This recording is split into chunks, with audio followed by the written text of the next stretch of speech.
In 2007, Hunter Pence made his major league debut for the Houston Astros after getting drafted out of UT Arlington in 2004. In his first big league season, he hit .322 with an OPS plus of 129 and was one of a few bright spots on an otherwise pretty mediocre Astros team. And that really should have been the whole story. But if you know anything about Hunter Pence's career, you'll know that despite his 4 All-Star appearances, 2 World Series rings, and status as one of the better outfielders of his generation, the Reverend was instantly recognizable for reasons that had very little to do with his production. Hunter Pence is a case study in what I'm going to refer to as the Pence paradox, which goes something like this. How can players that move their bodies in ways that no human would ever imagine, let alone recommend to someone else, be so successful? You may have seen this fake scouting report before, where, among other things, Pence's running style is described as being like throwing a rotary phone into a clothes dryer. But the fakeness of that report doesn't make the description of Pence's playing style any less accurate. It's probably easier if I just show you what I mean. Here's a clip of Ronald Acuna Jr. hitting a home run. Acuna smashes this to center! Wasn't that lovely? The balance, the extension, the fluidity, all so aesthetically pleasing. Now, let's watch Hunter Pence do the same thing. I can see what happened, and there's video evidence of it happening multiple times, but my eyes are telling me that it shouldn't be possible. This is the kind of swing that herniates discs. Every baseball dad in America just got a tummy ache from watching this, and yet the result was exactly the same as Acuna's pretty one. So what gives?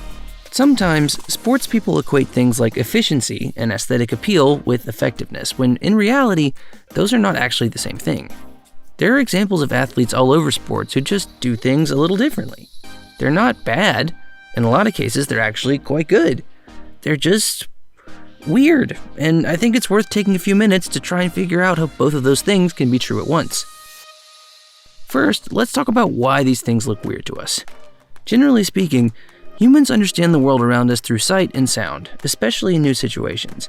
We also have a highly developed sense of taste, but for obvious reasons, we don't walk around licking everything we're encountering for the first time. Regardless of which sense we're using though, our brains use a couple of key areas, such as the parietal lobe, to try and make sense of what we're experiencing.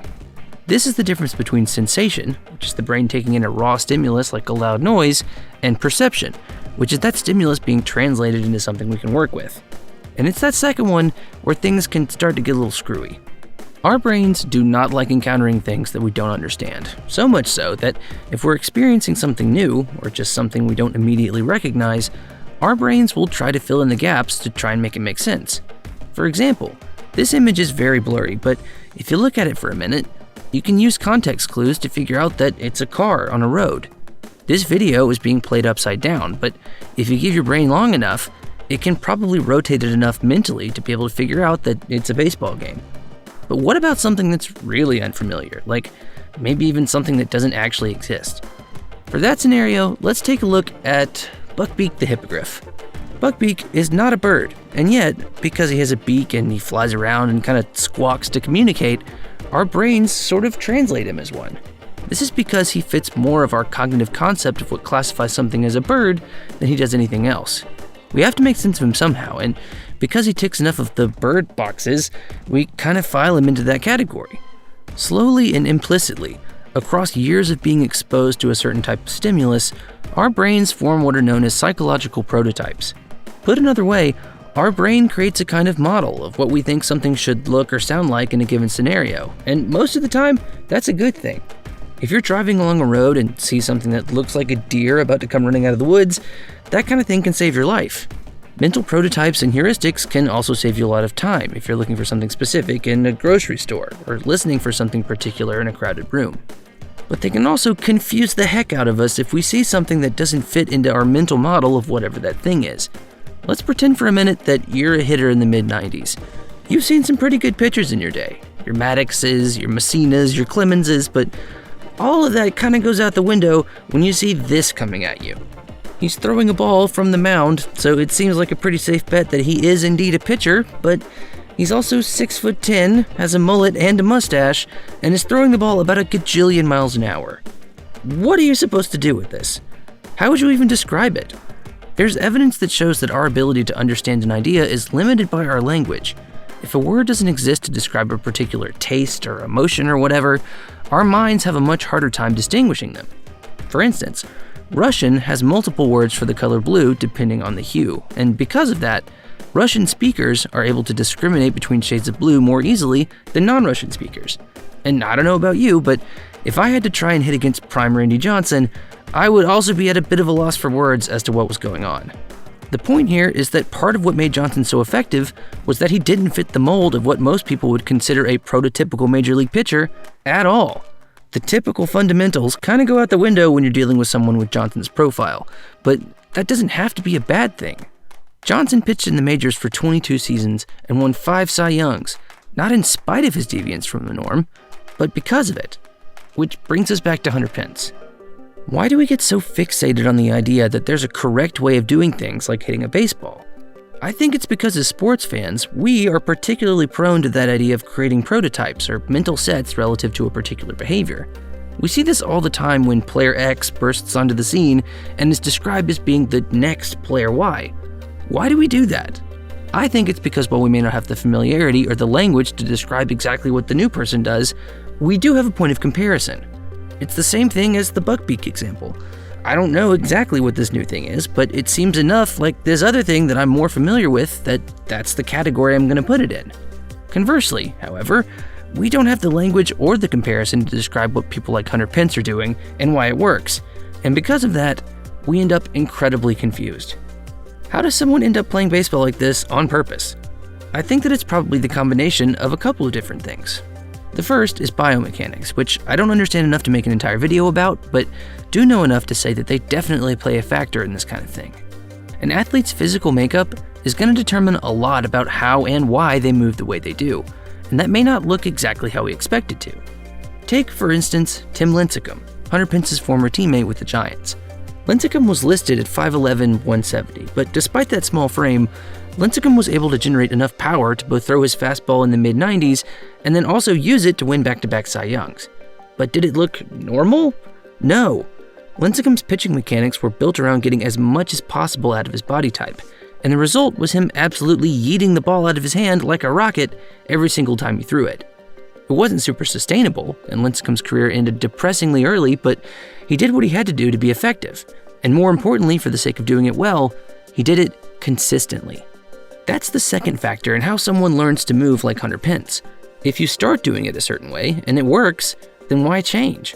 Reinforcement is an incredibly powerful tool in both the creation and maintenance of behaviors, and if your way of doing things is getting results, your brain is going to internalize that.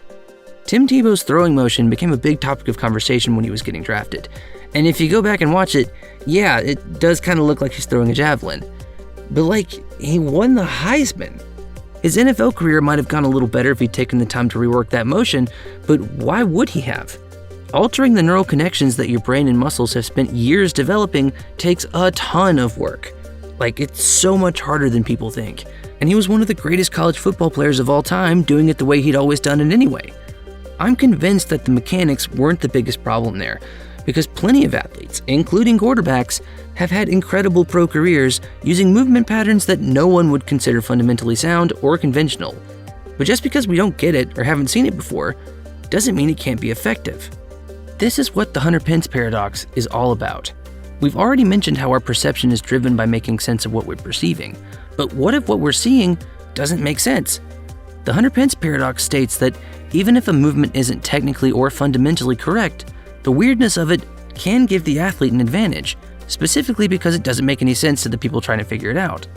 So if you're a coach and you see one of your athletes doing something that's goofy or weird, maybe let them give it a chance before trying to coach it out of them.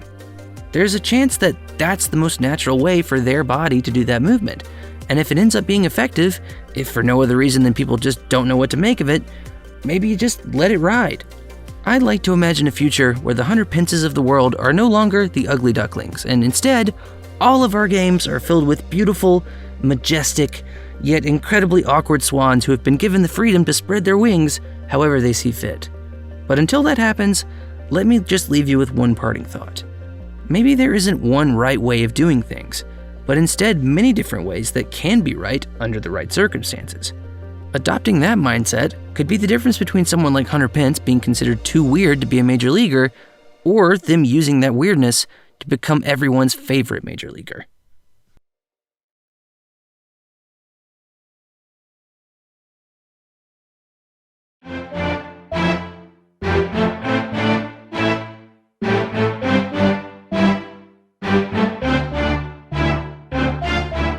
Hi everyone, thank y'all so much for watching the video. My name is Will, and this is my channel, Student of the Game, where we talk about all things sports psychology and culture. And honestly, this was one of the most fun videos I've ever worked on. Perception and cognition are two of the more interesting and complex ideas in all of psychology, and Hunter Pence was the perfect case study in how those things can be impacted in ways we are completely unaware of while we're watching sports. I hope you enjoyed it, and if you did, you can give the video a like and subscribe to the channel for more stuff like it. You can also become a Patreon member at the link in the description if you want to contribute to the channel a little more directly, and give your thoughts on what we talked about today in the comments. I've got another video that I'm really excited about that'll come out in a couple of weeks, but until then, I'm Will, and this is Student of the Game. See you next time.